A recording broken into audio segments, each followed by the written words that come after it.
para readequar as penas impostas e os benefícios concedidos aos réus José Adelmário Pinheiro Filho e Agenor Franklin Magalhães Medeiros, em virtude da colaboração.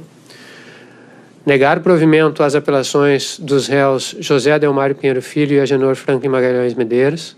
Conceder de ofício ordem de habeas corpus para reduzir as penas aplicadas a Agenor. Conhecer em parte da apelação do réu Luiz Inácio Lula da Silva e, nessa extensão, dar-lhe parcial provimento. E conhecer em parte da apelação do réu Paulo Tarcísio Okamoto e, nessa extensão, negar-lhe provimento. Com essa decisão, tenho proclamado o resultado e declaro os trabalhos encerrados, agradecendo a presença a todos e desejando um bom final de dia. Bom, por decisão unânime, como nós vimos, 3-0, a 8ª turma do Tribunal Regional Federal da 4ª Zona decidiu manter a condenação do ex-presidente Lula por corrupção passiva e lavagem de dinheiro, sendo que os 3 desembargadores decidiram aumentar a pena que tinha sido dada pelo juiz Sérgio Moro em primeira instância. Então passou de 9 anos e 6 meses em regime fechado para 12 anos e 1 mês em regime fechado também. Eu estou aqui no estúdio com o Valdo Cruz. Valdo, bom, primeiro, boa tarde para você. Boa tarde, a gente estava acompanhando aqui o julgamento desse recurso durante toda a cobertura da Globo News. Vamos jogar para frente, Valdo, o que acontece a partir de agora com essa decisão unânime dos 3 embargadores, inclusive em relação às penas, só cabe embargo de declaração. Somente vamos explicar para o nosso telespectador o que é embargo de declaração. Embargo de declaração, eles vão questionar algum contexto, alguma redação da sentença que foi proferida agora. Então, ou seja, não muda o mérito. Você apresenta um embargo de declaração, o mérito não é alterado. Só poderia ser alterado o mérito se fosse um embargo infringente. Aí você poderia alterar o resultado num caso de um embargo infringente. Não é o caso. Nesse caso, como foi unânime, 3-0, os 3 desembargadores, inclusive eles votaram muito parecido, né, Cris? Foram bem na mesma linha, né, Valdo? Exatamente na mesma linha, falando, claro, até o Victor Laus falou, não estamos julgando as pessoas e sim os fatos. Foi muito claro, todos eles defenderam o seguinte, não é um julgamento político, ficaram batendo muito na tecla de que é um julgamento técnico. Então, agora é o seguinte, nesse momento, o ex-presidente Lula estaria inelegível, né? Mas será que ele pode ou não pode disputar a eleição? Bom, ele ainda cabe recurso ao STJ, ou seja, nesse momento ele vai entrar com um embargo de declaração, com certeza, mas isso não altera o resultado do Tribunal Regional Federal da 4ª Região. Porque não altera o mérito da questão, porque né? Não modifica o mérito. Mas ele cabe a ele um recurso ao STJ. Então ele pode... Bom, vamos lá também, deixa muito claro, mesmo que se você tiver uma condenação final do ex-presidente Lula, ele pode registrar a candidatura dele no dia 15 de agosto. Se o PT quiser, mesmo que estivesse condenado completamente, o PT poderia registrar sua candidatura no 15 de agosto, mas depois, com certeza, o TSE faria a impugnação da sua candidatura. Mas agora não, é o seguinte, com certeza eles vão entrar com embargo de declaração e depois também devem entrar também com recurso no STJ. E aí esse recurso do STJ, sendo acatado, ainda tem depois, se não for acatado, tem também um recurso ao STF, aí o TSE, o Tribunal Superior Eleitoral, quando receber o registro da candidatura dele, vai ter que aguardar esse posicionamento do STJ ou do STF para decidir se a candidatura do ex-presidente Lula poderá ou ser não impugnada. Então, o que é bom de deixar claro? Primeiro, foi confirmada a sentença do juiz Sérgio Moro, por 3-0, está confirmada, o presidente Lula está condenado em segunda instância por um órgão colegiado, e aí até os três embargadores falam sobre a questão da prisão. Vamos ter mais informações com a Isabela Camargo, que está lá em Porto Alegre, já a gente volta a conversar. Valdo, Isabela, boa tarde para você. Quais são as últimas informações que você tem daí de Porto Alegre? Olá, Cris, boa tarde para você, a todos que nos acompanham. O julgamento chegou ao fim. Neste momento, os jornalistas estão nessa sala de imprensa. Pode ser que algum advogado desça para conversar com os jornalistas aqui. Eu acho que desse julgamento extenso que nós acompanhamos ao longo de todo o dia, vale destacar a participação dos desembargadores, principalmente do desembargador João Pedro Gebran Neto, que é o relator deste caso, e a opinião dele foi acompanhada pelo Paulson. Complementando o que o Valdo estava falando no estúdio, os dois desembargadores quando deram o voto, também reafirmaram aquele posicionamento do Supremo Tribunal Federal que diz que, depois de esgotados os recursos na segunda instância, cabe já a prisão para o cumprimento da pena. Este foi um parecer que eles reforçaram aqui e falaram sobre essa situação durante a divulgação do voto deles. Vale lembrar, como o Valdo também estava explicando muito bem, foi um julgamento unânime, portanto, um dos recursos não cabe neste caso, que seria um embargo infringente. Entretanto, há outro tipo de recurso chamado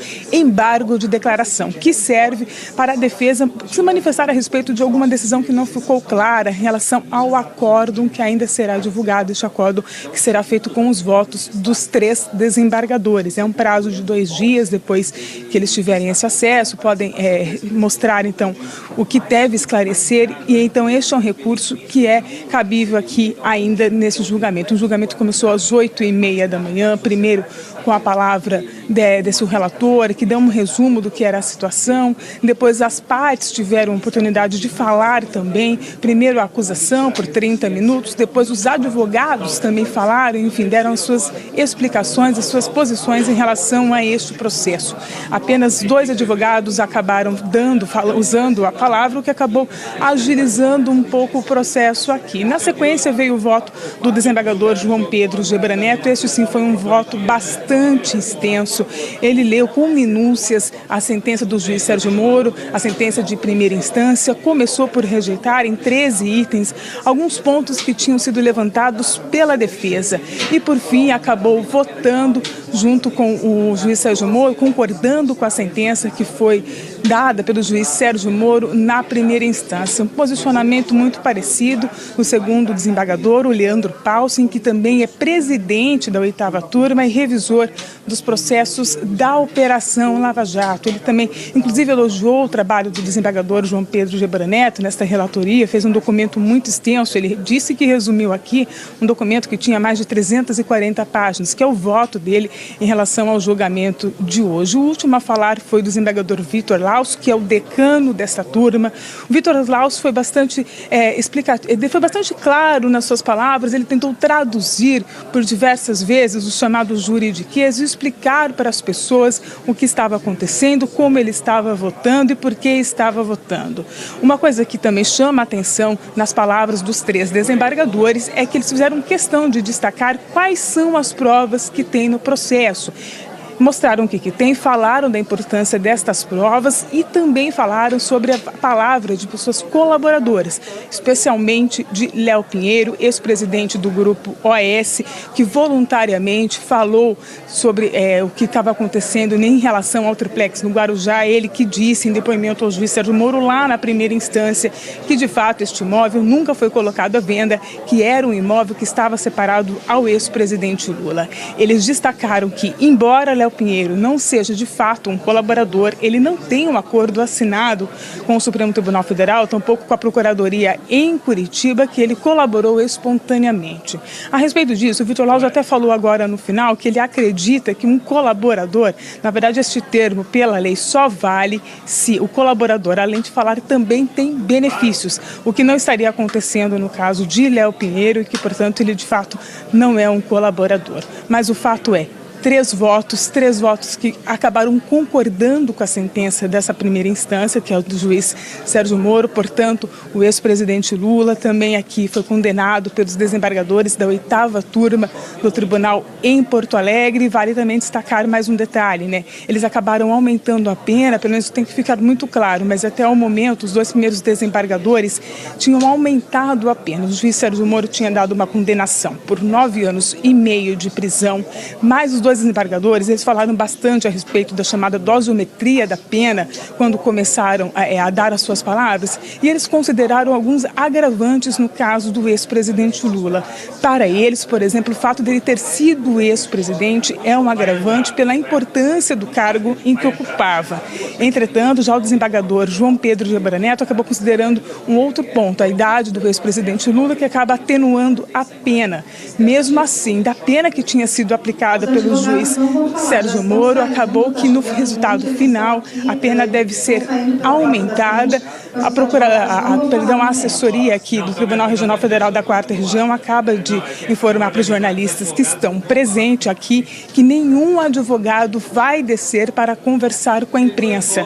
A defesa do ex-presidente Lula tinha convocado já uma entrevista coletiva, deve falar nos próximos minutos com a imprensa em um local separado, mas aqui neste local ninguém deve vir conversar. O Ministério Público Federal também já disse que não vai se manifestar, talvez tenha uma divulgação oficial por nota, mas isso também não é certeza. Bem, nós estamos na sala de imprensa, contar um pouquinho do bastidor aqui. Quase 300 jornalistas foram cadastrados para acompanhar este julgamento da sessão de hoje aqui no Tribunal Regional Federal de Porto Alegre. Muitos ficaram nessa sala de imprensa, puderam acompanhar todo o processo pelos telões. Nós não tivemos acesso de fato à sala de julgamento, mas podemos acompanhar tudo por aqui. Foram jornalistas de 10 países, além dos jornalistas do Brasil que acompanharam esse julgamento de hoje, um julgamento longo de quase 9 horas, que acabou confirmando a sentença do juiz Sérgio Moro.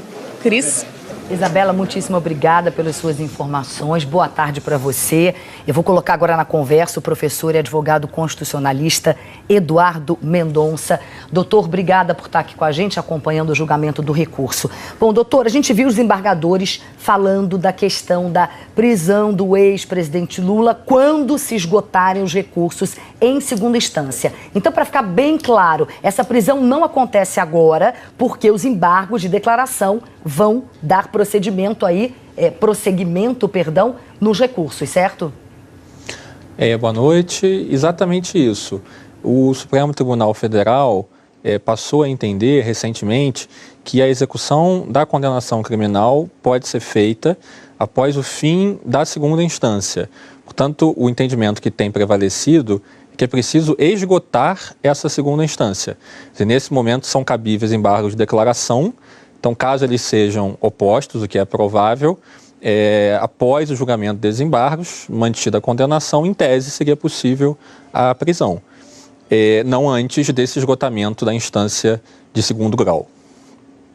Eduardo, muito obrigada mais uma vez por estar aqui com a gente, agradeço muito ao Valdo Cruz também, que vai continuar aqui, né? A gente vai encerrar essa edição, mas claro, você continua assistindo, porque a seguir vem o Jornal da Globo News, edição das 6, com a Leilani Neubart, toda a cobertura e a repercussão desse julgamento do recurso do ex-presidente Lula. Uma boa noite para você, eu te vejo amanhã às 4.